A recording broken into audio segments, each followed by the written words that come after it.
Hey good people, how y'all doing? Welcome back to the channel. Thank you guys so much for watching. Please remember to like, comment, and subscribe. You guys, we have been hoodwinked. We've been bamboozled. Did you guys hear the report that all of a sudden Kim Zolciak and her husband Kroy Bierman are getting back together? They have called off their divorce. And I am just like, Kim is good at what she does. That's all I can really say about Kim. She is good at what she does. According to a source that spoke to People magazine, the source says they're getting along and calling off the divorce. They're trying to make it work for the kids. Now listen, I'm all for a happy family. When I first heard the news that she and Kroy were getting a divorce, it was sad because I know that they have children involved. And I'm not even going to lie. When I first saw them on The Real Housewives of Atlanta, you know, we've all seen their marriage come together and everything. I thought that they would be in it for the long haul. So the fact that, you know, this whole divorce thing even came about was a shock to me. It honestly was. And then after the divorce was announced, of course, seeing these two go back and forth with one another, all of the things in between when they filed and where we are right now, it honestly did seem like, okay, these people are at the point of no return. But here we are. Apparently, I believe it was last Sunday. I don't even know what day it was, but they were photographed going to church together along with their children. And it seemed like, you know, they were being cordial, trying to, you know, just, I guess, do family things.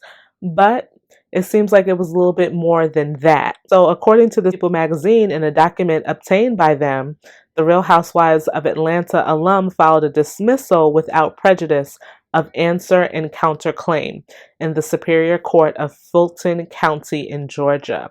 Under the dismissal without prejudice, Zolciak's claim against Bierman is stopped with immediate effect, though Zolciak retains the right to refile her claim in the future. It also says that Bierman has not yet filed a dismissal of his divorce claim against Zolciak, but his lawyer indicated to Entertainment Tonight he would be doing so and said the pair are dismissing divorce action and reconciling. Now, we all know that Kim and Kroy have a whole bunch of financial issues going on. They're both being sued by multiple people, both, I believe, individually and collectively as a couple.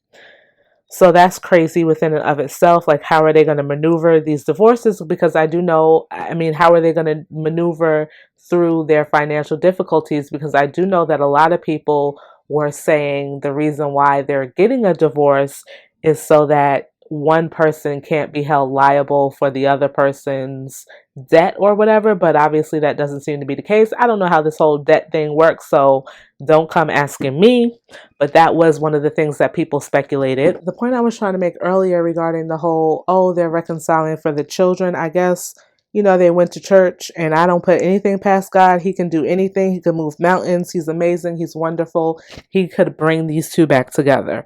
However, them saying that they're doing it for the kids, I think that that's just an easy thing to say. My personal opinion is these two have generated this whole scheme for whatever reason. I don't know if they have a reality show that they've just now inked and is ready to go, or what the situation was, but we haven't heard much coming from them other than the lawsuits and different things like that since really they've been off of reality TV.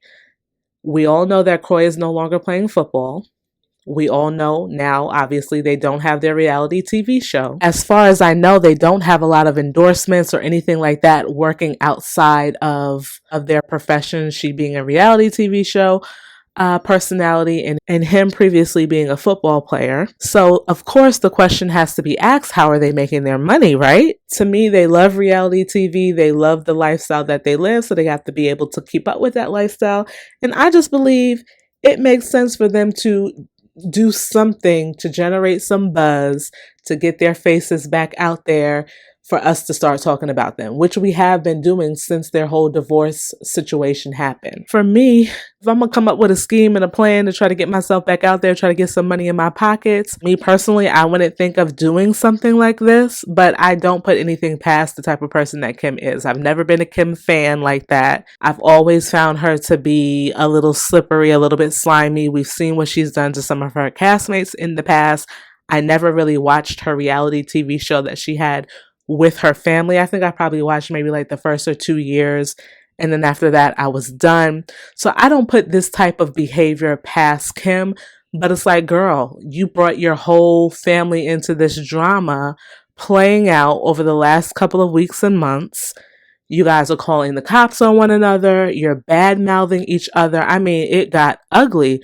So why would you go through all of that just for a check? And I mean, like I said, I wouldn't do it, but obviously that's how they get down. And I know a lot of people, when the divorce was first announced, was like, oh, poor Kroy, poor Kroy, or whatever the situation is. Listen, Kroy ain't no different than Kim, in my opinion. Okay, they're two of the same people.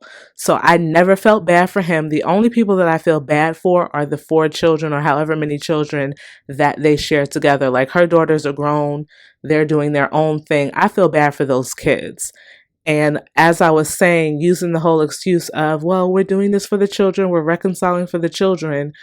I thankfully I don't come from a broken family. My father stayed married to my mother, and through sickness, through good times, through bad times, they stayed together. So I don't know what it feels like to be a product of divorce, but I have had friends that have gone through seeing their parents divorce. And a lot of them will say, like, my mother or my father was better off not being married to that individual, not being married to my other parent. And for the people who did stay because for the sake of the children, or let's just wait until they're 18 and graduate high school or whatever the situation is, their children, there's some resentment there or some hurt there from the children, because the children are like, listen, I always thought it was in your best interest to move on. Like, you did more damage to me staying with this person than you guys just going your separate ways. We could have had a better life, whatever the situation is. And then, of course, there are the people who are like, no, I was devastated by my parents' divorce.